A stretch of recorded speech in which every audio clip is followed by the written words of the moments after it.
My husband demanded I apologize to his female best friend because my honesty hurt her feelings. When I refused, he shouted in anger, "Apologize or I'll divorce you."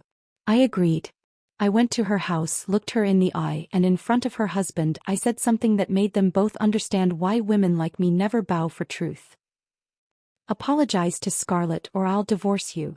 My husband Mason stood in our living room with his arms crossed, delivering that ultimatum like he was negotiating a business deal instead of threatening to end our 5-year marriage. His face was set in that expression I'd come to know too well over the past months.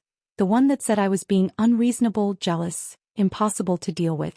The one that made me question my own sanity even when I knew I was right. Before we continue, I want to thank you for joining me in sharing stories about truth and standing up for yourself. If you believe that honesty matters more than keeping peace at any cost, please consider subscribing. It's free and helps us reach more people who need to hear this. Now let's see how this unfolds.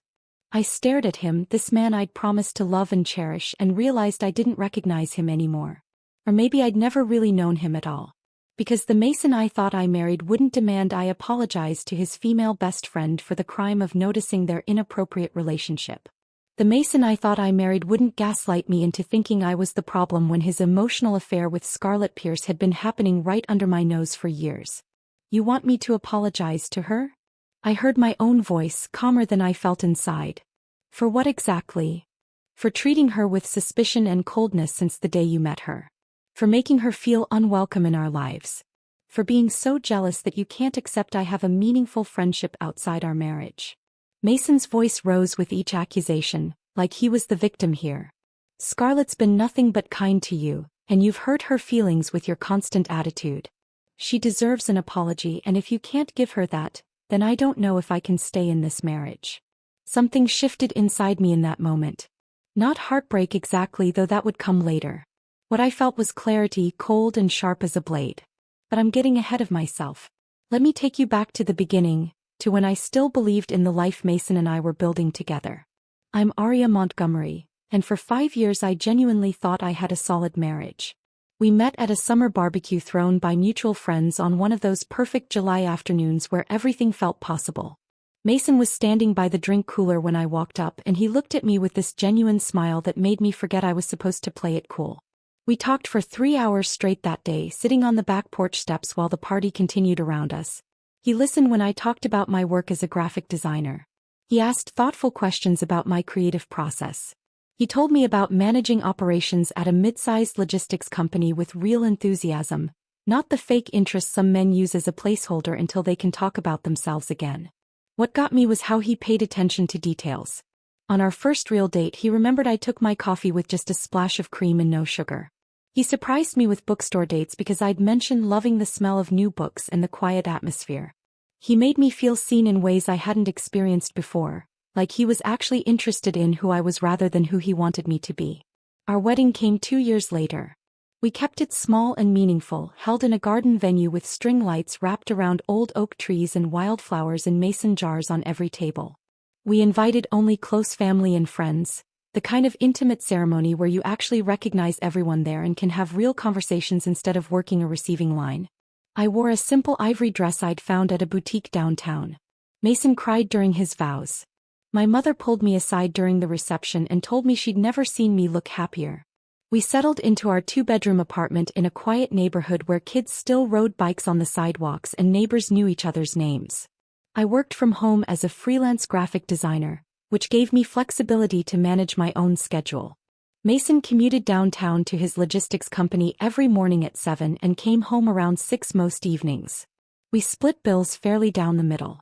We cooked together on weekends, experimenting with new recipes and laughing when things went wrong. We talked about buying a house someday, maybe having kids, definitely traveling more once we'd saved enough. Life felt stable, predictable, comfortable in all the ways I'd been taught to value. I thought I knew exactly who I'd married and what our future would look like. Looking back now, I realize I was living in a carefully constructed illusion where I only saw what Mason wanted me to see.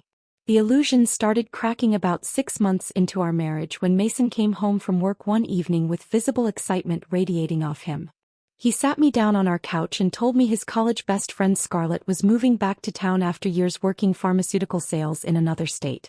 He described her with the kind of nostalgic warmth that initially seemed innocent, the way anyone talks about friends who shaped their younger years. Scarlett was brilliant, he said. One of those naturally charismatic people who could sell anything to anyone and make them feel grateful for the opportunity.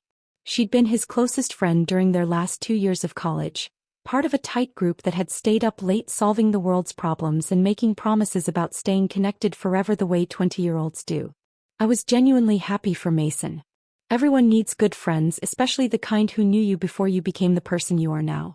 I had my own college friends scattered across different states, people I texted regularly and visited when possible.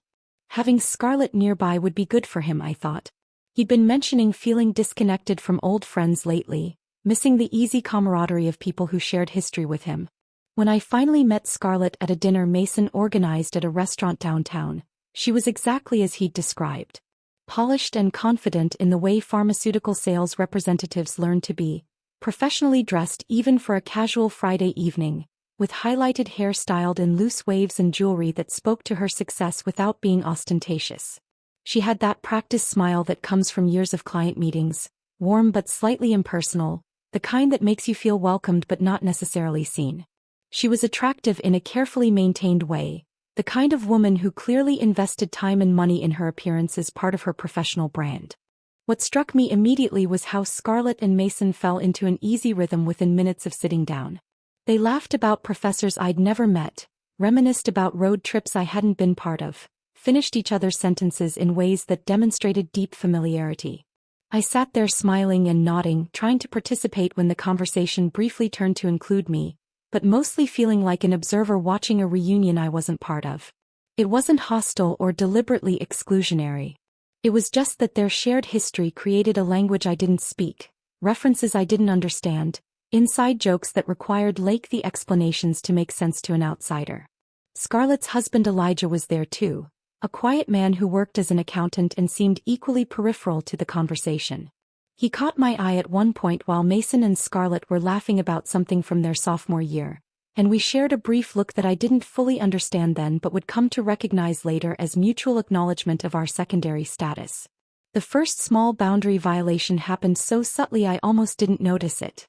A few weeks after that initial dinner, Scarlett started texting Mason during our date nights.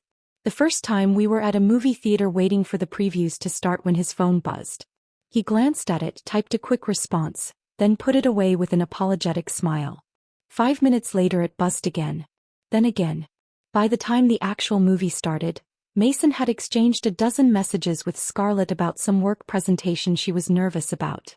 He apologized each time, promised to put the phone away, but it kept pulling his attention like a magnetic force he couldn't fully resist.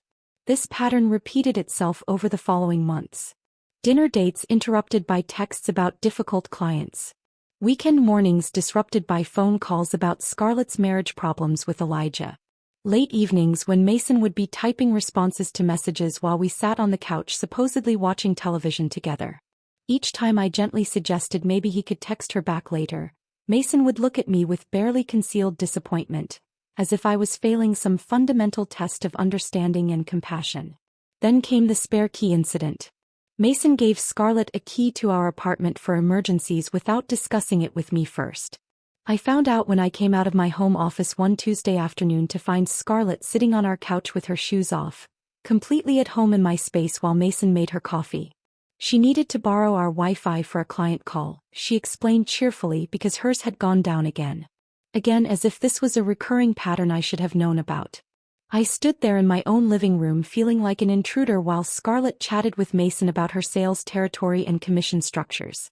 When she finally left an hour later, I asked Mason if maybe we could establish some boundaries about the spare key, suggest that Scarlett text before coming over so we weren't caught off guard. Mason's response was immediate and defensive. Scarlett was going through a difficult transition, he explained with exaggerated patience. New city, struggling marriage, high-pressure job. Real friends showed up for each other without conditions or restrictions. Was I really going to be the kind of person who put convenience over compassion? That conversation became a template for dozens more over the following months. Every time I tried to establish a boundary, Mason reframed it as me being unwelcoming, jealous, unable to handle his having close friendships outside our marriage. I started second-guessing my own instincts, wondering if I was being possessive or unreasonable. Maybe this was what mature adult friendships looked like and I was just too insecure to handle it. Our 5th anniversary arrived on a Tuesday in late September. I'd made reservations 2 months in advance at Meridian, an elegant restaurant downtown known for its intimate atmosphere and menu that changed seasonally. I wore the emerald dress Mason had complimented years ago on one of our early dates, the one he'd said made my eyes look like sea glass. I'd planned the entire evening carefully. Dinner, then a walk along the Riverwalk where we'd had one of our first real conversations, then home where I had a gift waiting, a leather-bound photo album I'd commissioned documenting our relationship from that initial barbecue through our wedding and into our married life. We made it halfway through our appetizers before Mason's phone started buzzing incessantly. Once, twice, 5 times in rapid succession. Each notification fractured his attention a little more until he was barely present, his eyes glued to the screen while I sat across from him watching myself become invisible in real time. That's when I said those words. "Mason, it's our anniversary." And that's when he looked up with genuine confusion and said Scarlett was having a crisis, that he was just letting her know she wasn't alone. But I was alone. Sitting across from my husband at an expensive restaurant on what should have been one of the most important nights of our year while he provided emotional support to another woman. The irony was suffocating, bitter in my mouth mixing with food I could barely swallow. That night, lying in bed while Mason slept peacefully beside me, I finally admitted to myself what I'd been avoiding for months. My marriage had 3 people in it and I was the least important one. 3 months passed after that anniversary dinner at Meridian. 3 months of me trying to convince myself that I was overreacting, that Mason's relationship with Scarlett was just an unusually close friendship, that my discomfort was my own issue to work through. 3 months of swallowing my instincts and forcing smiles while Scarlett continued using her spare key to drop by unannounced and Mason continued prioritizing her texts over our conversations. Then my laptop died on a Wednesday morning in early December, right in the middle of a critical client project. The screen went black without warning while I was working on a design presentation for a major client, the kind that could lead to a long-term contract if I delivered something impressive. I tried restarting it multiple times, holding down different key combinations, even unplugging it and removing the battery. Nothing worked. The deadline was end of business day, which gave me roughly 6 hours to finish the presentation and submit it. Panic set in immediately. I needed access to my work files that were stored in the cloud and I needed it fast. Mason's laptop sat in his home office where he'd left it that morning before heading downtown to work.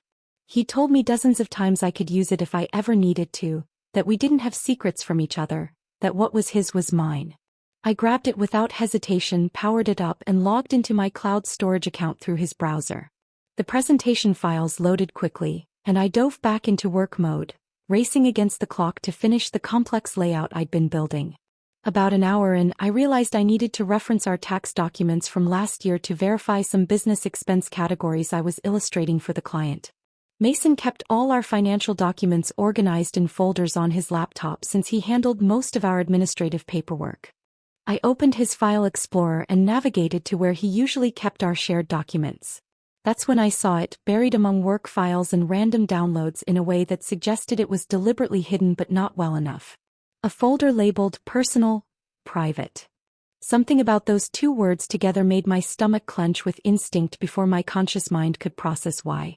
Mason and I didn't keep secrets from each other. We'd always operated on a foundation of openness and honesty, or at least that's what I'd believed. So why would he need a folder marked private on a laptop he'd told me I could use freely? My hands trembled slightly as I moved the cursor over the folder. Part of me knew I should close the laptop and ask Mason about it directly when he got home. Part of me hoped desperately that I'd find something innocent inside. Maybe surprise birthday planning or sensitive work documents he wasn't supposed to share. I clicked it open. The folder contained hundreds of files. Photos, screenshots, documents spanning back 3 years according to the date stamps.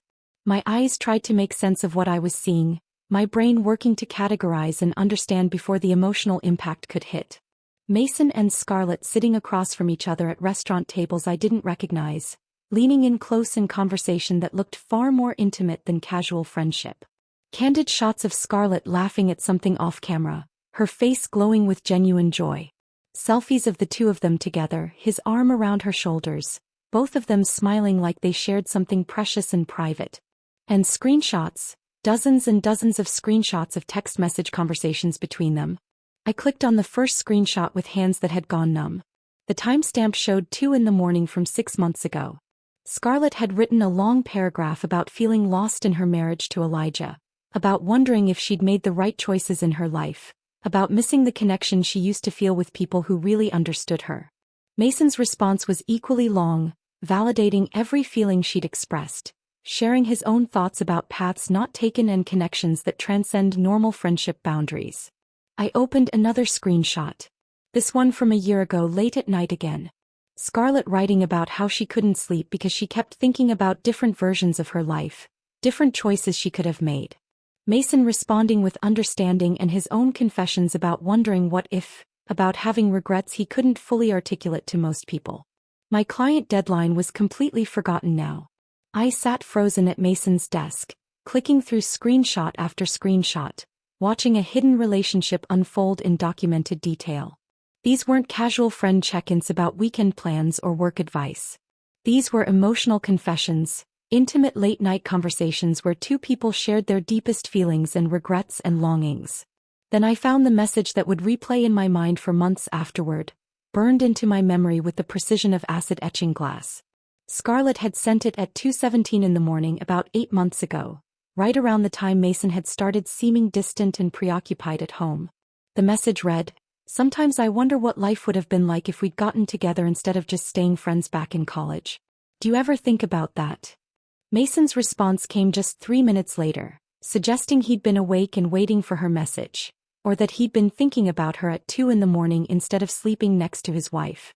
More than I probably should. But we made our choices. Doesn't mean I don't value what we have now. I read those words 3 times. 4 times. 5 times. Hoping each time that they would somehow rearrange themselves into something less devastating, something that could be explained away as innocent friendship. But the meaning was crystal clear. My husband had feelings for Scarlett that went far beyond friendship. He'd been thinking about alternative versions of his life where they were together instead of just friends. And he valued what they currently had, whatever that was, enough to maintain it through years of secret communication. The worst part was the timestamp. 2:20 in the morning. While I'd been sleeping in our bed, probably worried about some work project or household task, Mason had been awake engaging in emotional intimacy with another woman, discussing hypothetical romantic relationships they could have had together. I couldn't stop myself from digging deeper now. The Pandora's box was open and I needed to see everything inside no matter how much it would hurt. I closed the screenshots folder and opened our joint credit card statements through the online banking portal Mason kept bookmarked on his browser. I started searching for patterns, cross-referencing dates and locations. Every Tuesday afternoon for the past 2 years, a charge appeared at Riverbend Cafe, an upscale bistro downtown that Mason had never once mentioned or suggested we visit together. The amounts were consistently between $50 and $70, the kind of total you'd see for 2 people having a nice lunch with drinks and appetizers. Far more than Mason would typically spend on a casual meal. I opened Mason's digital calendar, which he kept synced across his devices. There it was, plain as day once I knew to look for it. Every Tuesday at noon, a recurring appointment simply labeled lunch meeting with no other details, no client names, no location specified.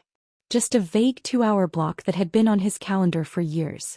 I compared the dates of the Riverbend Cafe charges with the photos in his hidden folder. They matched perfectly. The photos of Mason and Scarlett at restaurant tables had been taken at those Tuesday lunches. While I'd been at home working on freelance design projects, eating leftovers at my desk and assuming my husband was grabbing a quick bite between meetings, he'd been having weekly secret lunch dates with Scarlett. Dates that required him to block off 2 full hours, that involved spending significant money, that were important enough to maintain as a pattern for years. This wasn't occasional friendly catch-ups when schedules aligned. This was deliberate, sustained, carefully planned deception. Mason had been building a parallel emotional life with Scarlett, complete with standing dates and intimate late-night conversations and shared secrets, all while coming home to me and acting like everything was normal. I sat at that desk for 2 hours straight, my client presentation completely abandoned as the deadline passed unnoticed. I read through every screenshot I could find. I documented every suspicious charge on our credit card. I looked at every photo, studying their body language and facial expressions, seeing things I'd missed before when I'd convinced myself I was being paranoid. The evidence wasn't ambiguous or open to interpretation. It wasn't a few questionable texts that could be explained as friendship being misconstrued. This was years of documented emotional intimacy, financial proof of secret meetings, photographic evidence of a relationship that crossed every boundary a married person should respect. What made everything worse was the sudden clarity about how thoroughly I'd been manipulated. Every single time over the past months when I'd expressed discomfort about Scarlett's constant presence in our lives, Mason had made me feel like the problem. He'd called me jealous, possessive, insecure, unable to handle mature adult friendships. He'd positioned himself as the patient, reasonable partner trying to help his wife work through her unfounded suspicions. He'd made me question my own instincts and perceptions until I'd started believing that my discomfort was a personal failing I needed to overcome. But my instincts had been screaming truth the entire time. Every uncomfortable feeling, every moment of suspicion, every time I'd felt like the third wheel in my own marriage, all of it had been accurate perception of a reality Mason was actively hiding from me while gaslighting me into thinking I was imagining problems that didn't exist. I finally understood why Mason defended Scarlett so fiercely whenever I tried to set boundaries. Why he prioritized her texts and calls over our time together. Why he gave her a spare key to our apartment without asking me first. Why he'd looked at me with disappointment and frustration whenever I suggested maybe their friendship had unhealthy dynamics. Because in Mason's mind I wasn't his priority. Scarlett was. I was the obligation, the legal wife, the person he came home to out of commitment rather than choice. Scarlett was the person he thought about at 2 a.m, the person he carved out special time for every single week, the person he shared his deepest feelings and regrets with. I had become the third wheel in my own marriage, and the evidence proving it was spread across Mason's laptop screen in undeniable detail. I sat at Mason's desk staring at the evidence of his betrayal until the afternoon light shifted and shadows stretched across the room. My client deadline had passed hours ago. My phone had buzzed multiple times with messages I didn't read. None of it mattered anymore compared to the wreckage of my marriage spread across the laptop screen in front of me. Eventually I forced myself to move. I found a USB drive in the desk drawer and methodically copied everything. Every photo of Mason and Scarlett at those Tuesday lunches. Every screenshot of their late-night conversations about roads not taken and connections that transcended boundaries. Every credit card statement showing the pattern of secret meetings spanning years. I organized it all into folders with clear labels and dates, building a case like a lawyer preparing for trial. When I finished, I sat back and waited for something to happen inside me. I expected tears or rage or the kind of emotional collapse you see in movies when someone's world falls apart. Instead, I felt a strange calm clarity, the kind that comes after shock wears off completely and you realize you're standing in wreckage that can't be rebuilt. There was almost relief in it, knowing I hadn't been crazy or paranoid, that my instincts had been right all along. I looked at the clock. 3:45.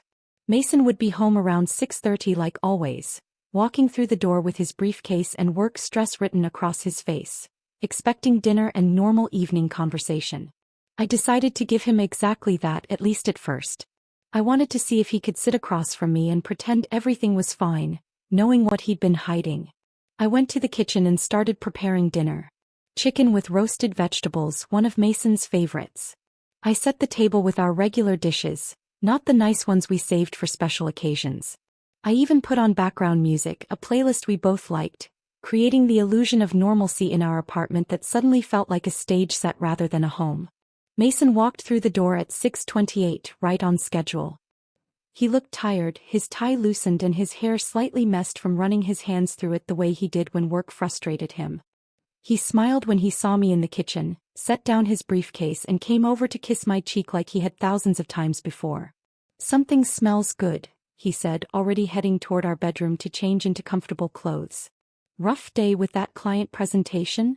My laptop had crashed this morning a lifetime ago. He didn't know I'd spent the day discovering his emotional affair instead of working. "You could say that," I replied, my voice steady. I let him decompress for exactly 15 minutes. Long enough for him to change into sweatpants and a t-shirt, pour himself a glass of red wine from the bottle we kept on the counter, and settle into his usual spot on the couch with his phone. I watched him scroll through messages, probably texting Scarlett about his day, completely oblivious to what was coming. Then I walked over with his laptop, already open to that hidden folder with its hundreds of incriminating files. I sat down in the armchair across from him, the coffee table between us like a barrier or maybe a protective moat. I turned the screen so he could see it clearly and asked the simplest question I could formulate. "What is this?" Mason looked up from his phone, confusion crossing his face as he tried to understand what he was seeing. Then I watched recognition hit him. His eyes widened slightly. His mouth opened as if to speak but no words came out. For maybe 3 seconds, panic flashed across his features, raw and unguarded. Then it was gone, replaced by something harder. His expression shifted into defensiveness so quickly I almost missed the transition. "You went through my private files?" His voice rose with immediate indignation, as if I were the one who had committed some unforgivable violation. "Arya, what the hell? Those are my personal things. You had no right to go snooping through my laptop." The audacity of it stunned me for a moment. He wasn't denying what was in the folder. He wasn't apologizing or trying to explain. His first instinct was to make me the villain for discovering his betrayal. "I was using your laptop because mine crashed during a work deadline," I said, keeping my voice calm and level. "I needed to access our tax documents and I found a folder labeled private that contained evidence of a years-long emotional affair with Scarlett. So yes, I looked at it. And now I'm asking you to explain it." Mason set down his wine glass with more force than necessary. "There's nothing to explain. You're misinterpreting a friendship because you've never been able to handle me being close with Scarlett. This is exactly the kind of jealous behavior I've been trying to be patient with for months." I felt something cold settle in my chest. He was actually going to try to gaslight me while the evidence sat between us on his laptop screen. "Mason, I read the text messages. I saw the photos from your secret Tuesday lunch dates. I found the credit card charges at Riverbend Cafe every single week for 2 years. This isn't me misinterpreting friendship. This is you having an emotional affair and lying about it." "It's not an affair." Mason stood up, pacing now, his voice taking on that exasperated tone he used when explaining something he thought should be obvious. "Scarlett and I are close friends. We have been since college. Yes, we talk about deep things. Yes, we meet for lunch regularly. That's what real friendship looks like, Arya. Deep connection, emotional honesty, mutual support. Just because you don't have friendships like that doesn't mean they're inappropriate." Every sentence was a carefully constructed deflection, reframing his betrayal as my inadequacy. I'd heard these tactics before but never so blatantly, never while hard evidence sat between us proving he was lying. "She texted you at 2 in the morning asking if you ever thought about what life would have been like if you'd gotten together instead of staying friends," I said, my voice harder now. "You responded that you thought about it more than you probably should. That's not friendship, Mason. That's emotional infidelity. You're twisting things." He stopped pacing and turned to face me directly. "Taking private conversations out of context and building some narrative in your head because you're insecure about my friendships. Scarlett and I talk about hypothetical scenarios sometimes. That doesn't mean anything inappropriate is happening." The argument continued for 2 hours, circling around the same points with Mason deflecting and reframing every piece of evidence I presented. He had an explanation for everything. The late-night texts were just friends supporting each other through difficult times. The secret lunch dates were regular catch-ups he didn't mention because he knew I'd react badly. The intimate conversations were normal for people who had history and deep understanding of each other. Every time I pointed out how his behavior had crossed boundaries, he countered that I was the one with the problem. I was too jealous to handle mature adult friendships. Too possessive to accept that he had meaningful connections outside our marriage. Too insecure to trust that men and women could be close without it being romantic. I was exhausted from defending reality against his revised version of it. My head hurt from the circular logic and constant deflection. But I kept pushing because I needed to hear him acknowledge the truth, needed him to stop lying and actually take responsibility for what he'd done. That's when Mason delivered the statement that would seal the fate of our marriage. He stood in the middle of our living room, his arms crossed and his jaw set with determination. His voice took on that patronizing tone I'd come to recognize over the past months, the one that suggested he was the adult dealing with a difficult child. "If anything, Arya, you owe Scarlett an apology." The words hung in the air between us. I stared at him, genuinely shocked into silence. She has been nothing but kind to you over the years, Mason continued, warming to his argument now. She's tried to include you, tried to be friendly, and you've treated her with suspicion and coldness since the day you met her. She knows you don't like her. She's told me it hurts her feelings how you act around her, how you always try to limit our friendship. He was actually doing this. He was actually trying to make his emotional affair partner into the victim and me into the aggressor who needed to apologize. You want me to apologize to her? I heard my own voice, oddly calm despite the rage building inside me. For what exactly? For noticing that my husband was having an emotional affair? For being uncomfortable with inappropriate boundaries? For trusting my instincts when you've spent months trying to convince me they were wrong? For being jealous and possessive and unable to handle me having close friendships? Mason's voice rose with each word. For making Scarlett feel unwelcome and judged when she's done nothing wrong. She deserves an apology, and if you can't give her that, then I seriously need to reconsider this marriage. The room went absolutely silent after those words. Even the background music seemed to fade away. Mason stood there with his arms crossed and his expression set, clearly believing he held all the power in this moment. He thought he was calling my bluff, forcing me to choose between my pride and my marriage, making me bend to his will the way he'd been doing for months with smaller things. He had no idea what he'd just done. Something shifted inside me in that silence, cold and clear and absolutely certain. I looked at my husband, this man who was demanding I apologize to his emotional affair partner for the crime of noticing their inappropriate relationship, and realized he'd just handed me the perfect weapon. If Mason wanted an apology, he would get one. Just not the kind he was expecting. I let the silence stretch a bit longer, watching him stand there in his self-righteous certainty. Then I spoke in a voice much calmer than I felt inside. Fine. Mason's expression shifted to surprise. He'd clearly expected more argument. I'll apologize to Scarlett, I continued, my tone completely reasonable. But let's do it properly. At her house with Elijah there too. If I'm going to apologize for hurting her feelings, I want to do it right, in front of both of our spouses so everyone can hear what I have to say. Mason's face lit up with relief and something that looked disturbingly like triumph. He actually smiled, believing he'd won, that he'd successfully broken me into compliance and established Scarlett's permanent priority in his life. Really? You'll do that? His voice was eager now, pleased with himself. Absolutely, I said. Schedule it for this Saturday evening. I want to make sure everyone's there. I'll prepare what I want to say. Mason nodded enthusiastically, already pulling out his phone to text Scarlett about arrangements. I watched him type, watched his face relax for the first time all evening, and felt absolutely nothing but cold clarity. He had no idea what I was actually planning. No comprehension that he'd just arranged the perfect stage for me to detonate the truth in front of everyone who needed to hear it. Mason spent the rest of that evening texting Scarlett about the arrangements, his face glowing with satisfaction every time she responded.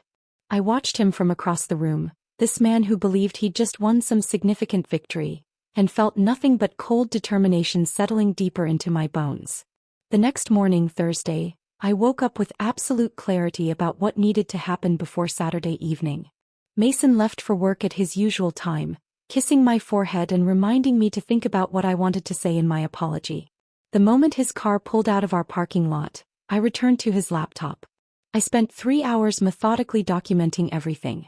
I took detailed screenshots of every damaging conversation, organizing them chronologically in a way that showed clear progression. The early messages from 3 years ago were friendly enough, the kind of text you might exchange with any close friend. But then they shifted gradually into something deeper, more intimate, crossing boundaries in increments small enough that maybe Mason had convinced himself each individual step was innocent. By the second year, Scarlett was texting him late at night about feeling disconnected from Elijah, about missing the kind of emotional intimacy she used to have with people who really understood her. Mason responded with paragraphs validating every feeling, sharing his own struggles with feeling truly seen and appreciated. They started using pet names for each other. Started saying things like, "You always know exactly what I need to hear," and "I don't know what I'd do without you in my life." I organized all of it into folders labeled by year and month, creating a timeline that would be impossible to dismiss or explain away. Then I compiled the financial evidence, pulling our joint credit card statements and highlighting every Tuesday lunch charge at Riverbend Cafe for the past 2 years. I calculated the total amount Mason had spent on those secret lunches. Over $7,000 on meals with another woman while we'd been supposedly saving for a house down payment. Then I found something that made my stomach turn in a different way. Buried in Mason's email inbox were receipts for gifts he'd purchased for Scarlett. A designer silk scarf from Nordstrom for her birthday last year, $250. A bottle of expensive French wine for her promotion 6 months ago, $180. Flowers delivered to her pharmaceutical sales office when she closed a major deal, $75 with a card that read, "Always knew you could do it. So proud of you." These weren't casual friend gestures. These were the kinds of gifts you bought for someone you were romantically involved with, someone whose achievements and milestones mattered deeply to you. The card messages were affectionate in a way that crossed every professional and platonic boundary. I printed everything, created digital backups in 3 separate cloud storage accounts that Mason didn't have access to, and even saved copies to 2 different USB drives that I hid in separate locations. I wasn't taking any chances that he might delete or manipulate evidence before Saturday's confrontation. By Thursday afternoon I had built an airtight case. But I still had one more thing I needed to do, something that required courage I wasn't entirely sure I possessed. I needed to call Elijah Pierce. I sat at our kitchen table staring at my phone for 10 minutes before I finally pulled up his contact information. Mason had it saved in our shared contacts from all the times we'd coordinated double-date dinners and social gatherings. I'd probably spoken directly to Elijah fewer than a dozen times in all the years I'd known him. He was quiet, reserved, the kind of person who observed more than he participated in conversations. But I'd seen something in his eyes at those gatherings, especially in recent months. A kind of resigned awareness that suggested he knew more than he was saying. The same look I'd probably been wearing myself before I found the concrete evidence. My finger hovered over the call button. Part of me wondered if this was going too far, if I should just let Saturday's confrontation happen without involving him beforehand. But another part of me, the part that had been gaslit and manipulated for months, knew that Elijah deserved the courtesy of a warning. He deserved to know that his world was about to change. I pressed call. He answered on the 3rd ring, his voice professional and slightly puzzled. "This is Elijah." "Hi Elijah, it's Aria Montgomery, Mason's wife." I kept my voice steady and neutral. There was a brief pause. "Aria. Oh. Is everything okay? I'm calling because Mason has arranged for me to come to your house on Saturday evening to apologize to Scarlett. He insisted that the apology happen in front of both of you, and I wanted to make sure you'd be home for it." Another pause, longer this time. I could almost hear him processing the layers of meaning beneath my words. When he spoke again, his voice had changed, become more alert and focused. "I'll be there." No questions about what the apology was for, no confusion about why I was calling him directly instead of just letting Mason coordinate everything. Just immediate understanding and agreement. "Thank you," I said quietly. Then, because I needed him to understand what was really happening, I added, "I think there are some things you should know. Things that have been going on that you might have suspected but didn't have proof of." The silence on the other end of the line was heavy with recognition. Finally, Elijah spoke, his voice barely above a whisper. "Thank you for calling me." Those 5 words carried the weight of years of suspicion, of being told he was paranoid or overly sensitive, of watching his wife's attention and affection directed toward someone else while being made to feel like the problem for noticing. "You deserve to know the truth," I said. "We both do." "I'll be there Saturday," he repeated. "And Aria? Whatever you're planning to say, I'm ready to hear it." We hung up without saying anything more. I sat there staring at my phone, feeling the weight of what I'd just set in motion. Elijah knew something was coming now.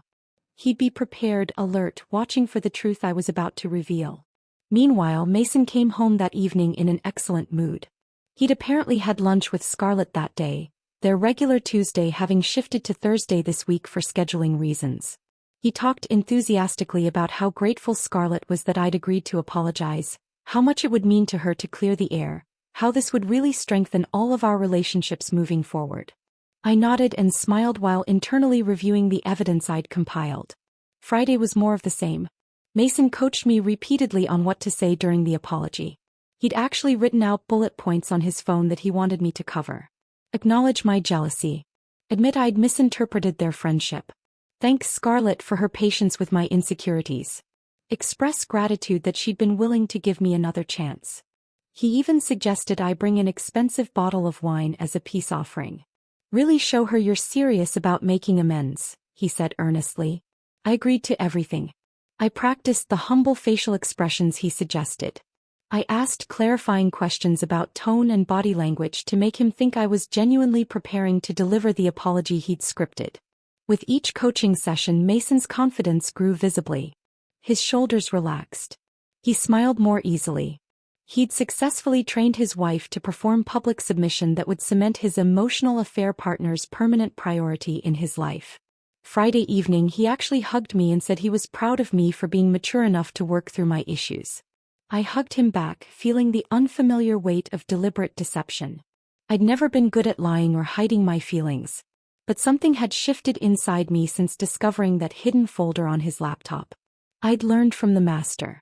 That night, I lay in bed next to Mason listening to him breathe peacefully, completely unaware that tomorrow would detonate his carefully constructed world. Sleep wouldn't come. My mind kept circling through what I was planning, examining it from every angle, questioning my own motives and methods. Was I becoming vindictive? Was public humiliation really the answer, or was I just hurt and lashing out in the most damaging way I could think of? Did Elijah really deserve to have his marriage destroyed in front of witnesses, or should I have found a gentler way to tell him the truth? But every time doubt crept in, I remembered specific moments from the past months. Mason's face illuminated by his phone screen at our anniversary dinner while I sat invisible across from him. The disappointed looks he'd given me whenever I tried to set boundaries with Scarlett. The patient, patronizing tone he used when explaining why my discomfort with their relationship was actually my personal failing. The way he'd made me question my own sanity and instincts while maintaining a hidden emotional affair that proved I'd been right all along. I thought about all the women who stay silent because speaking truth makes other people uncomfortable. Who apologize for being right because it's easier than standing firm. Who shoulder blame for other people's betrayals because that's what they've been conditioned to do. And I realized that what I was planning wasn't petty revenge. It was justice, clarity, and the kind of truth-telling that shatters comfortable lies people have been living in for too long. When dawn finally broke through our bedroom window, painting the walls with pale gold light, I got up with absolute certainty. I wasn't nervous anymore. I wasn't second-guessing my decision. I was ready to deliver the apology Mason had demanded, just not the one he'd scripted. Saturday had arrived, and by evening, everyone would finally know the truth. Saturday arrived with clear skies and temperatures that belonged more to early September than late October. I spent the morning moving through our apartment like someone preparing for battle, though Mason interpreted my quiet focus as nervousness about the apology. He kept reassuring me that everything would be fine, that Scarlett was genuinely looking forward to clearing the air, that this evening would mark a new beginning for all of us. I let him believe whatever he needed to believe. By 5 in the afternoon, I was dressed in a simple navy dress that struck the right balance between respectful and understated. Nothing too formal that might suggest I was making a dramatic production out of this. Nothing too casual that might imply I wasn't taking the apology seriously. Mason had picked out the expensive bottle of wine that morning, a French vintage that cost more than we typically spent on a week's worth of groceries. He wrapped it carefully and placed it in a gift bag with tissue paper, treating it like some kind of peace offering that would seal our reconciliation. We left our apartment at 6:15 for the 25-minute drive to Scarlett and Elijah's house. Mason insisted we take his car and arrive together, presenting what he called a united front. He drove with one hand on the wheel, the other occasionally reaching over to pat my knee in what he probably thought was comforting reassurance. He talked the entire drive about how meaningful this was, how proud he was of me for being mature enough to work through my issues, how our marriage would be stronger once we got past this rough patch. I watched suburban streets slide past the passenger window, brick townhouses and small yards and families out enjoying the unseasonably warm evening. Everything looked so normal, so ordinary. People walking dogs and kids riding bikes and someone washing their car in a driveway. None of them had any idea that in one of those similar-looking houses, for lives were about to detonate in ways that couldn't be put back together. Mason kept glancing at me with this hopeful expression mixed with barely concealed nervousness. Part of him probably wondered if I'd actually go through with the apology he'd scripted or if I'd back out at the last minute and embarrass him. I could see him searching my face for signs of rebellion or resistance, looking for any indication that I might deviate from the performance he'd so carefully choreographed. I gave him nothing. My expression remained neutral, maybe slightly anxious in the way someone might look before an uncomfortable but necessary conversation. I held the wine bag carefully on my lap. I nodded when he talked. I smiled when he squeezed my knee. I was the picture of a contrite wife ready to make amends and move forward. When we pulled up to Scarlett and Elijah's house at exactly 6:40, I noticed all the interior lights were blazing. Through the large front windows I could see into their living room where Scarlett was moving around, arranging something on their coffee table. Even from the car I could tell she'd gone to effort for this occasion, setting the stage for what she believed would be her validation and my public submission. Mason parked in their driveway, turned off the engine and sat for a moment with his hands still on the wheel. Then he turned to me with an expression of such genuine emotion that I almost felt sorry for him. "Thank you for doing this," he said quietly. "I know it's not easy. But this means everything to me, Arya. Everything. Our marriage is going to be so much stronger after tonight. You'll see." I looked at my husband, this man who had gaslit me for months while maintaining an emotional affair, who had demanded I apologize to his affair partner for the crime of noticing their inappropriate relationship, who genuinely believed this evening would strengthen our marriage by cementing another woman's permanent priority in his life. "I know it will," I said and squeezed his hand back. That was the last moment Mason would look at me with trust or affection, though he didn't know it yet. We walked up to the front door together, Mason carrying the wine in its gift bag. He rang the doorbell even though through the window we could see Scarlett already heading toward us. She opened the door before the chime finished, her smile wide and barely concealing her smugness. She looked perfect, of course.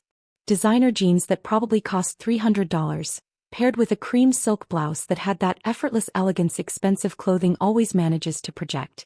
Her highlighted hair fell in professionally styled waves. Her makeup was flawless even for a casual Saturday evening at home. She'd clearly dressed for this occasion like someone expecting to be photographed for a lifestyle magazine spread on gracious living. "Mason, Arya, come in." Her voice was warm and welcoming, playing the gracious host receiving guest she was genuinely happy to see. She stepped aside with a flourish, gesturing us into their home. "I'm so glad we're doing this. Really clearing the air will be good for all of us." Mason handed her the wine with a smile. Scarlett made appropriate appreciative noises about the label and vintage, though I noticed she set it aside without much genuine interest. She was focused on me, studying my face and body language, trying to gauge how thoroughly Mason had broken me into compliance. Elijah appeared from the direction of their kitchen, and the moment our eyes met I saw everything I needed to know. He was alert, watchful, braced for impact. His expression had none of the resigned exhaustion I'd seen at previous social gatherings. He knew something significant was about to happen, and unlike Mason and Scarlett, he was prepared for it to be uncomfortable. "Arya." "Mason." He nodded to both of us, his voice neutral and professional. Then his eyes found mine again for just a fraction of a second and I saw acknowledgement there. Recognition. Maybe even gratitude.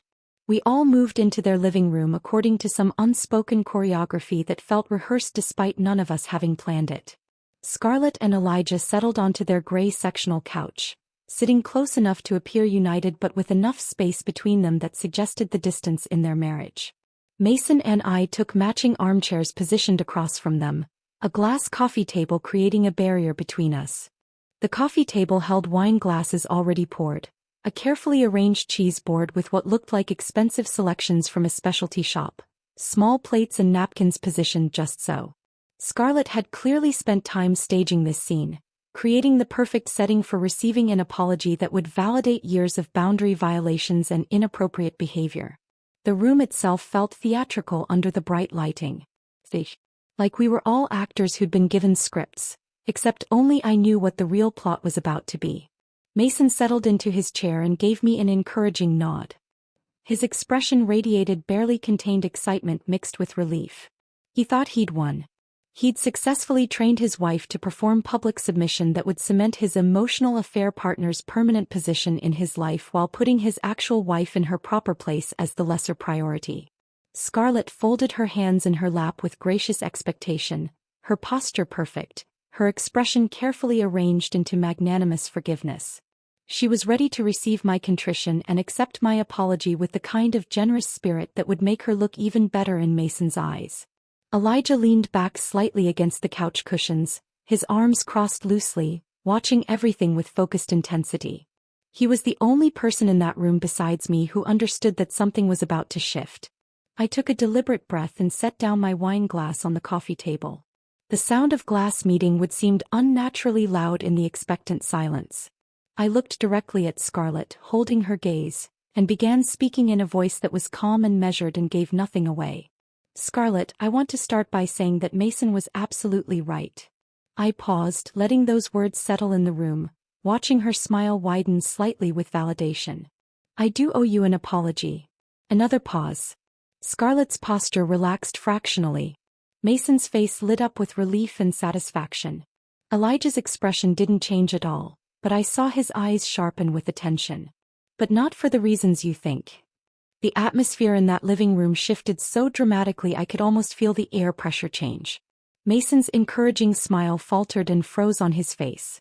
Scarlett's expression transformed from gracious acceptance to cautious uncertainty. Elijah leaned forward slightly, his full attention locked on me now, every muscle in his body alert.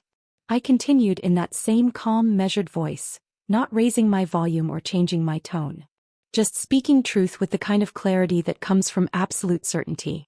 I apologize for staying silent when I should have spoken up years ago. I apologize for allowing you and Mason to continue an emotional affair right under my nose while convincing myself I was the crazy one for feeling uncomfortable. Mason tried to interrupt, his voice sharp with warning. Arya, what are you? I raised my hand, cutting him off mid-sentence without even looking at him. My eyes stayed locked on Scarlett's face, watching her carefully constructed facade begin to crack. Let me finish. You demanded an apology. I'm giving you one. I turned my attention to Elijah, whose face had gone completely still. I pulled out my phone with hands that were steady despite everything, opened the folder I'd so carefully organized over the past days, and began speaking in that same measured tone. I apologized to Elijah actually because he deserved to know the truth about his wife long before tonight. For the past 3 years, Mason and Scarlett have been meeting every Tuesday for secret lunch dates at Riverbend Cafe. They've been having late-night text conversations about alternative life choices they wish they'd made together, about intimate regrets and emotional connections that cross every boundary a married person should respect. I handed my phone directly to Elijah, watching his face as he took it with trembling hands. His eyes moved across the screen, reading the first message, then scrolling to the next, then the next. The color drained from his face so completely he looked like he might be sick. But his hands kept moving, kept scrolling, methodically reviewing every piece of evidence I'd compiled. Mason was on his feet now, his voice rising with panic. Elijah, don't listen to this. She's taking things completely out of context. You know how Arya gets about my friendship with Scarlett. She's always been jealous and now she's trying to destroy. How long? Elijah's voice cut through Mason's explanation like a blade through paper. He didn't raise his volume. He didn't need to. The coldness in those 2 words silenced everything else in the room. He was still looking at my phone, still scrolling through messages, but his question was directed at Scarlett with absolute precision. The room fell into a silence so complete I could hear someone's watch ticking from across the coffee table. Scarlett's mouth opened and closed several times. Her perfectly composed expression had cracked completely now, tears forming in her carefully made-up eyes. She tried the reflexive denial first, her voice shaking. It's not what it looks like. Mason and I are just close friends. We've always been close. There's nothing physical between us. Nothing inappropriate has actually happened. Elijah finally looked up from my phone, and the expression on his face made even me take a step back. It wasn't rage exactly, though that was there. It was something colder and more devastating. Recognition. Vindication. Years of suppressed suspicion finally given permission to surface. I didn't ask if you slept with him, Elijah said, his voice still controlled but carrying an undercurrent of fury that was more frightening than shouting would have been. I asked how long you've been having an emotional affair with Mason while making me feel crazy for noticing. The parallel to my own experience was so perfect it felt orchestrated. We had both been living the same nightmare of gaslighting and manipulation, just from different angles in different marriages. Both told we were paranoid or insecure or unable to handle mature adult friendships. Both made to feel like the problem while our spouses maintained an inappropriate relationship right in front of us. Scarlett's carefully maintained facade shattered completely. Tears spilled down her cheeks, ruining her perfect makeup. Elijah, please. You're misunderstanding. We never meant for anything to. 3 years. Elijah's voice was flat now, reading from the timestamps on my phone. According to these messages, this has been going on for at least 3 years. 3 years of secret lunches. 3 years of late-night conversations about regretting your life choices. 3 years of you telling him things you never told me. He scrolled further, his jaw tightening as he read. Here's one from 8 months ago where Scarlett asks Mason if he ever thinks about what life would have been like if you'd gotten together instead of staying friends. And Mason responds that he thinks about it more than he probably should. Mason had found his voice again, but instead of apologizing or acknowledging the truth, he went straight into damage control mode. He was standing now, his face flushed with a mixture of anger and humiliation, pointing at me like I was the one who had committed some unforgivable betrayal. Arya, you're destroying everything. This isn't what I meant when I asked you to apologize. You twisted what I asked you to do. You've taken private conversations completely out of context and you're using them as weapons to hurt people who've done nothing wrong. His voice cracked with desperation as he tried to reframe the entire situation, tried to make my truth-telling seem like manipulation or revenge rather than simple honesty. He turned to Elijah with his palms up in a placating gesture, trying to salvage something from the wreckage. Look, Elijah, you have to understand. Scarlett and I have been close friends since college. We have history together. Yes, maybe we talk more than typical friends do. Maybe we're more emotionally connected than some people might think is appropriate. But nothing physical has ever happened between us. We've never crossed that line. Arya's jealousy has blown a close friendship completely out of proportion. But Elijah wasn't listening to Mason's revised narrative. He was still scrolling through my phone, reading message after message where Mason and Scarlett crossed boundaries that no amount of explanation could justify. His expression grew colder and more closed with each screen. It says here you bought her a designer scarf for her birthday, Elijah said quietly, reading from the email receipts I'd included. $250. And expensive wine for her promotion. Flowers sent to her office. He looked up at Scarlett. You told me those flowers were from a grateful client. Scarlett's tears were flowing freely now. Elijah, I can explain. How much? Elijah cut her off. How much money has Mason spent on you over the past 3 years while telling me we needed to be more careful with our budget? Mason's attempts to control the narrative were falling apart in real time. The evidence spoke louder than his deflections, and Elijah was clearly someone who trusted facts over explanations. I stood up slowly, smoothing my navy dress and picking up my purse while Mason continued his desperate explanations to an audience that had stopped listening. The time had come for me to leave, to walk away from the explosion I'd detonated and let it burn through whatever was left. I looked at Mason directly, meeting his eyes for what would probably be the last time with any kind of intimacy or connection between us. You demanded I apologize for speaking truth. I just did. You told me to do it in front of Elijah. Done. You threatened me with divorce if I didn't comply. Well, Mason, consider this my answer to that threat. Then I turned to Elijah, whose expression had shifted to something complex. Painful gratitude mixed with devastation. Anger at the betrayal mixed with relief at finally having proof that he wasn't crazy. I've sent you copies of everything to your email address. All the screenshots, all the financial records, all the evidence you need to make informed decisions about your marriage. You deserve to know the truth, and I'm genuinely sorry I didn't tell you sooner. Mason grabbed my arm as I moved toward the door. His grip was tight enough to hurt, his fingers digging into my skin with desperate strength. His voice had shifted from angry to pleading, taking on that desperate quality of someone watching their world collapse and scrambling for any handhold to stop the fall. You can't just walk out. We need to talk about this. Arya, please. You're my wife. We can work through this if you just calm down and be reasonable. I pulled my arm free with more force than I'd intended, leaving red marks where his fingers had been. I met his eyes one final time. No, Mason. You need to talk to your lawyer. Because I'm done being the understanding wife in a three-person marriage where I was always the least important person. I walked toward the door without looking back. Behind me I could hear Scarlett sobbing, her careful composure completely destroyed. I could hear Elijah's cold questions continuing, his voice controlled but carrying that undercurrent of fury. I could hear Mason's increasingly desperate attempts to explain, to justify, to somehow salvage something from the wreckage. But none of it was my problem anymore. I stepped out into the cool October evening air and closed the door behind me, muffling the sounds of their imploding marriages.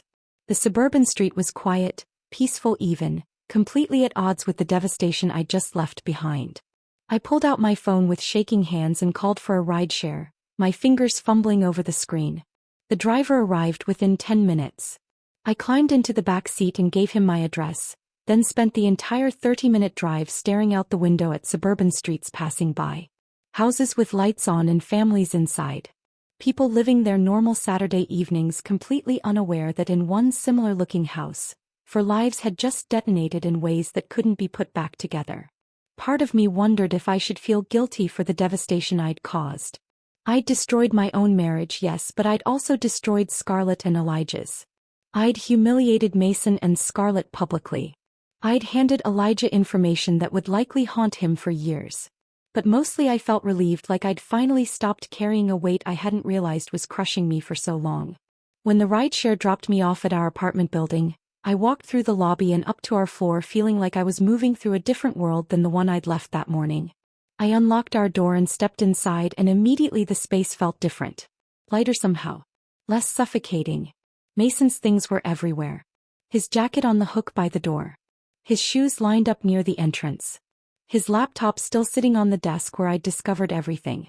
But they all felt temporary now, like artifacts from a life that had already ended. I poured myself a glass of wine, sat on our couch in the quiet apartment, and let myself feel the full weight of what came next. I sat on that couch nursing my wine and waiting. Part of me wondered if Mason would come home at all that night, or if he'd stay at Scarlett's house trying to salvage what remained of their fantasy relationship now that it had been exposed to harsh reality. But some deeper instinct told me he'd come back, if only to try one more time to control the narrative.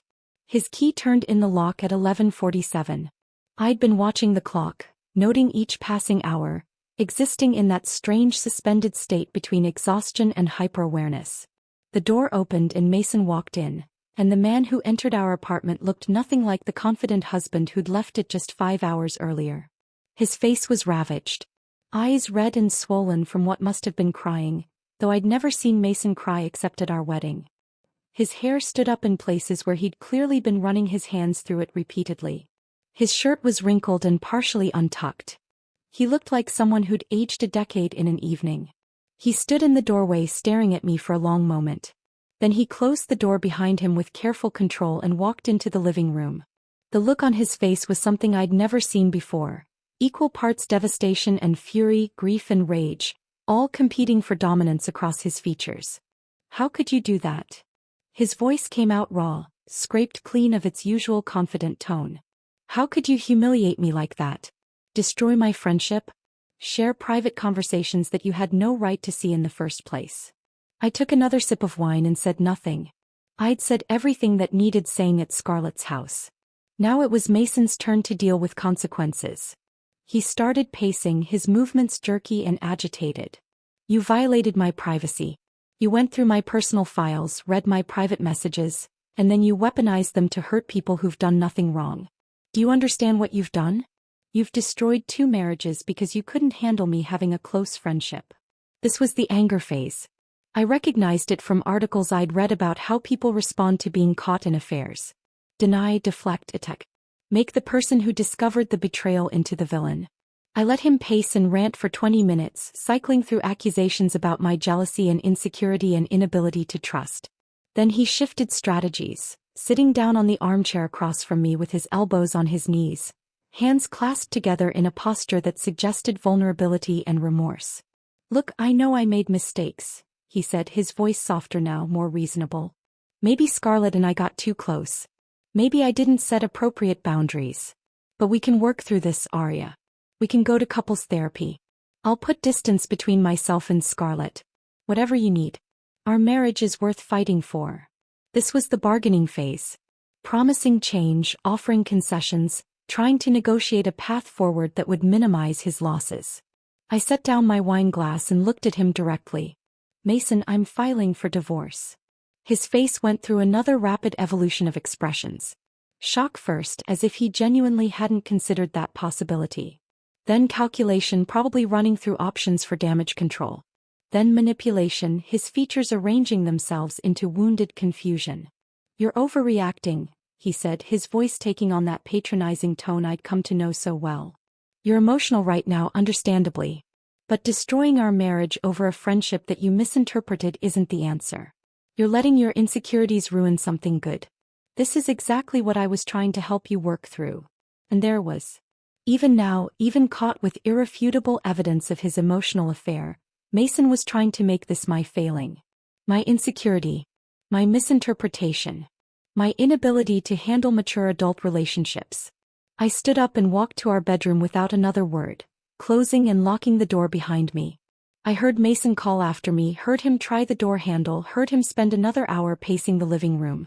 Around 2 a.m, I heard him finally settle on the couch, probably too exhausted to keep performing. The next morning he tried yet another approach.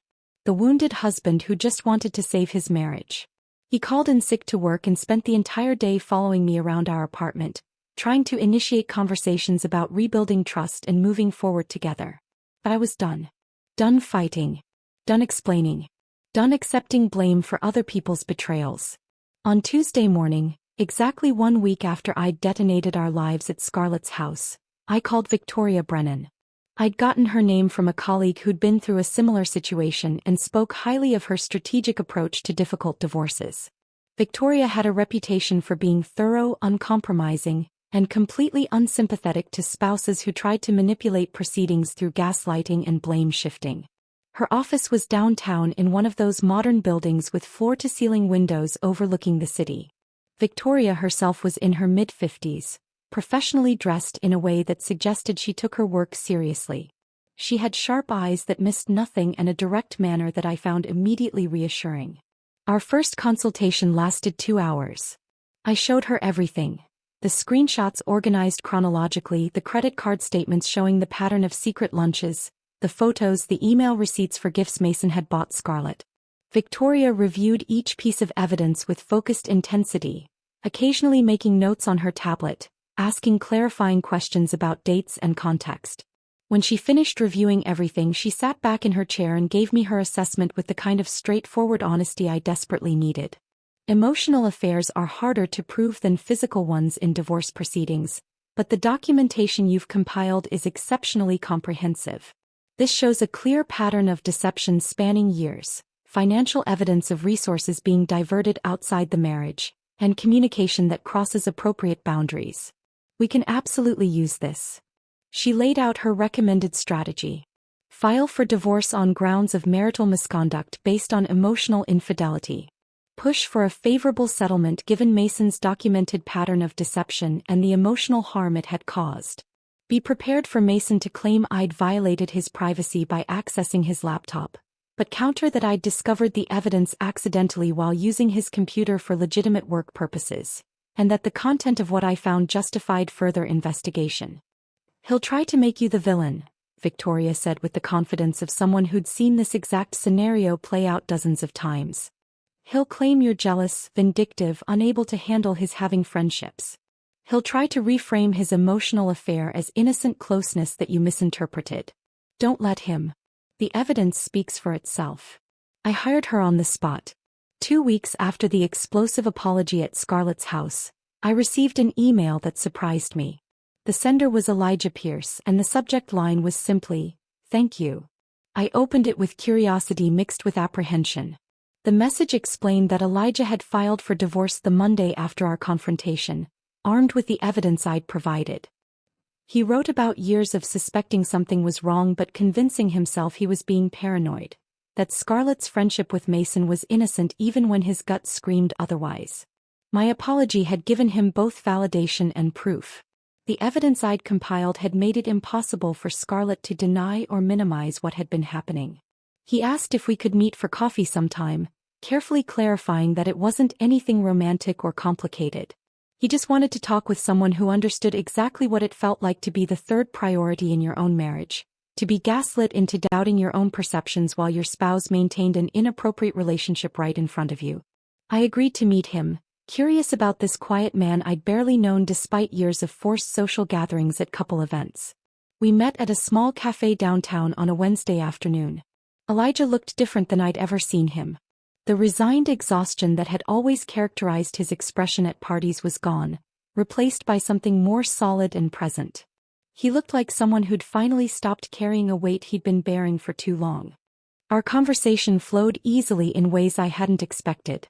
There was no need for pretense or performance. We'd both already seen each other at our worst moments, had both been publicly humiliated in the same living room, had both discovered that our instincts had been right all along. Elijah told me about years of watching Scarlett's face light up when Mason called or texted. About expressing discomfort with their friendship and being told he was too sensitive, too jealous, unable to handle mature adult relationships. About the slow erosion of trust that happens when someone constantly makes you doubt your own perceptions while maintaining that you're the one with the problem. It was like listening to my own experiences reflected back at me from a different angle. We'd been living parallel nightmares in our respective marriages, both manipulated and gaslit by people who claimed to love us while prioritizing their emotional affair. Through mutual friends and occasional social media observation over the following months, I learned that Mason and Scarlett tried to make a real relationship work after both divorces were set in motion. The predictability of it was almost funny. Once their connection was no longer forbidden or secret, once they had to deal with actual relationship logistics instead of stolen emotional moments and late-night texts, the fantasy collapsed under the weight of mundane reality. They lasted exactly 4 months. Mutual friends reported growing tensions almost immediately. Scarlett apparently struggled with Mason's financial situation after divorce settlements left him stretched thin. Mason discovered that Scarlett's constant need for attention and validation, which had seemed endearing when directed at him from a distance through carefully curated messages, became exhausting when it was his full-time responsibility to manage. The relationship that had seemed so special and deep when conducted through text messages and secret lunches turned out to be mostly illusion when forced into daily existence. They broke up quietly without the dramatic explosion that had marked the end of their marriages. Just a sad fizzle that proved what I'd suspected all along: what they had wasn't love or deep connection. It was the thrill of emotional affairs and the validation of being someone's secret priority. The knowledge that Mason and Scarlett's relationship had imploded so spectacularly after everything they'd risked gave me a strange sense of closure. Not satisfaction exactly, though there was an element of vindication. More like confirmation that my instincts had been correct all along. What they'd had wasn't the deep, transcendent connection Mason had defended so fiercely. It was fantasy and escapism dressed up as friendship, and it couldn't survive exposure to ordinary reality. 6 months after that explosive Saturday night at Scarlett's house, I sat in Victoria's downtown office signing the final divorce papers. The afternoon sun streamed through those floor-to-ceiling windows, casting long shadows across the polished conference table where documents lay spread out in neat stacks. Victoria had negotiated a settlement that was more favorable than I'd expected. Mason agreed to split our savings evenly, let me keep the apartment since the lease was in my name alone, and even pay half my legal fees.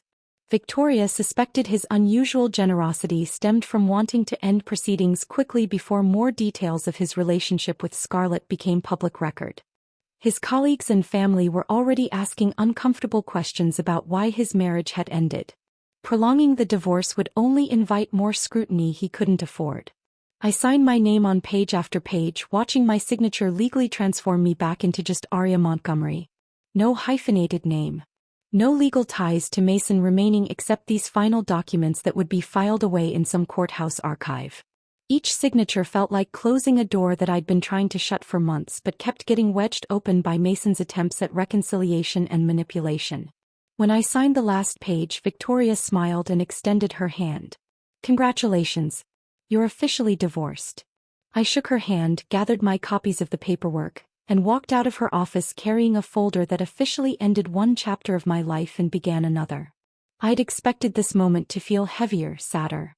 I'd expected at least some echo of grief for the marriage I'd believed in, the future I'd planned, the love I'd thought we shared.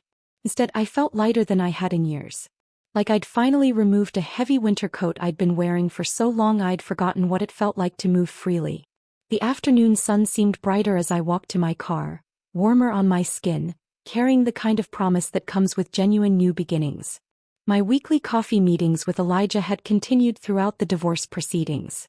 What started as mutual support between two people who'd survived similar betrayals gradually evolved into something more complicated and interesting. We met every Wednesday afternoon at the same downtown cafe, a small place with mismatched furniture and local artwork on the walls. At first, our conversations centered on processing the trauma we'd experienced. We compared notes on gaslighting tactics our spouses had used, traded stories about red flags we'd ignored, and found comfort in being understood by someone who'd lived through the same specific nightmare. But somewhere around the third month, I noticed our conversations shifting. We talked less about past pain and more about present lives and future possibilities.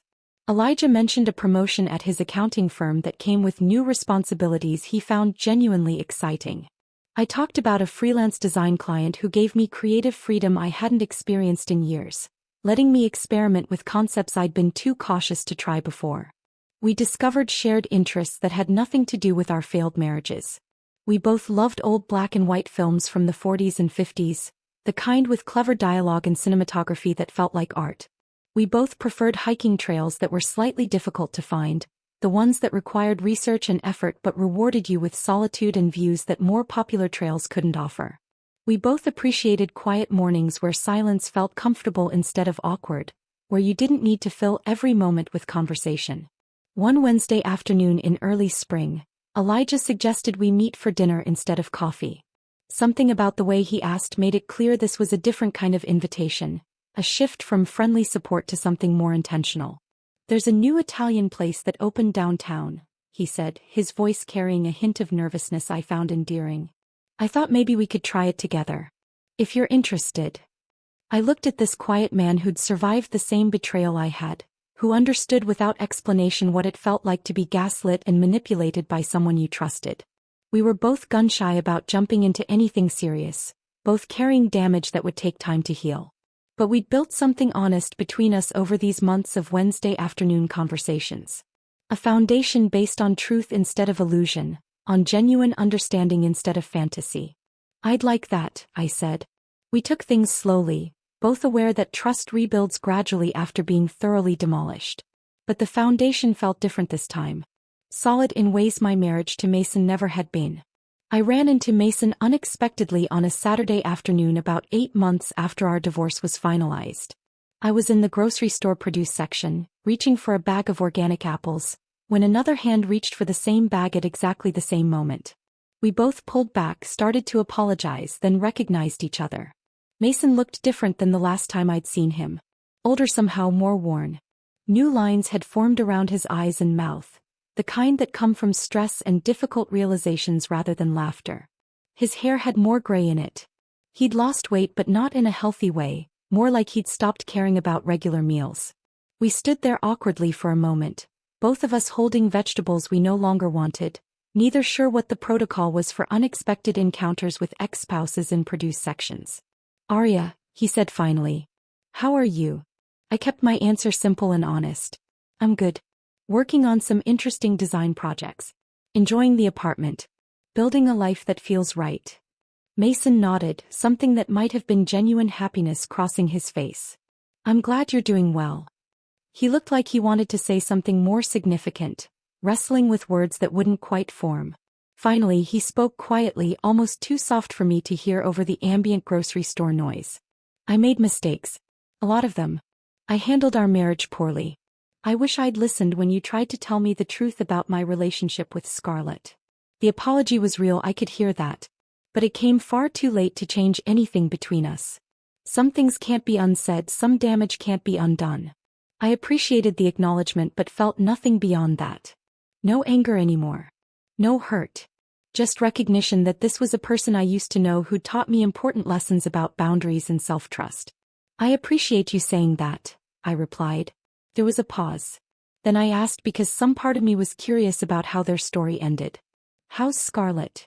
Mason's expression closed off immediately, his face shutting down in a way that told me everything I needed to know before he spoke.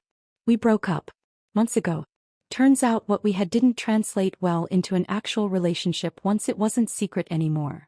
He laughed without humor. I'm living in a studio apartment across town, working through my own process of figuring out who I am outside the fantasy I'd been maintaining.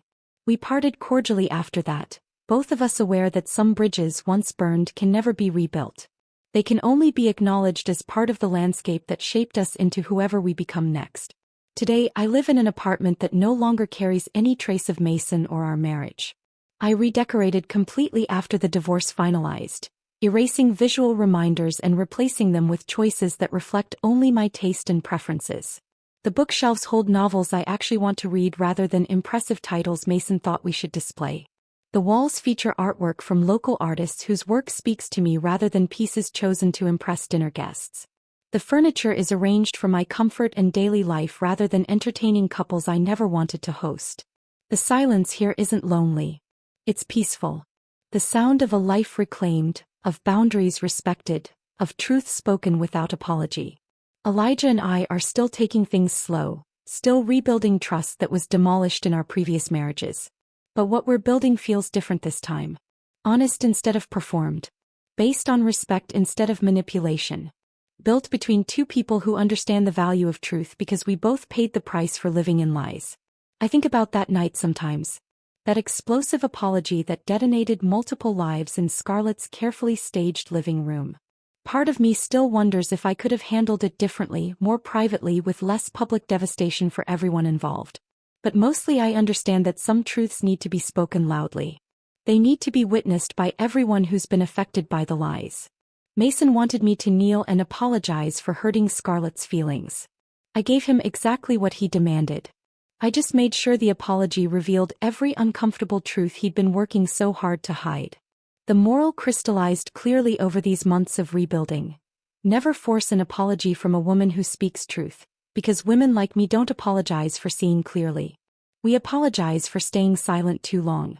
And when we finally speak, we burn down every carefully constructed lie. Mason learned too late that forcing someone to apologize is only a victory if you control what they're apologizing for. I didn't bow for truth. I weaponized it. And in doing so, I reclaimed my life, my dignity, and my understanding that sometimes the most powerful thing a woman can do is refuse to pretend anymore.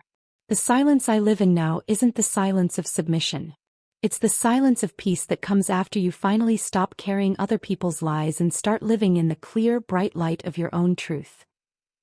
If this story of calculated truth and powerful revenge had you completely captivated, hit that like button right now. My favorite part was when Arya knelt down as if to deliver a humble apology, then revealed every hidden truth about Mason and Scarlett's emotional affair in front of both spouses. What was your favorite moment? Drop it in the comments below. Don't miss more compelling stories of justice and truth like this. Subscribe and hit that notification bell so you never miss an upload.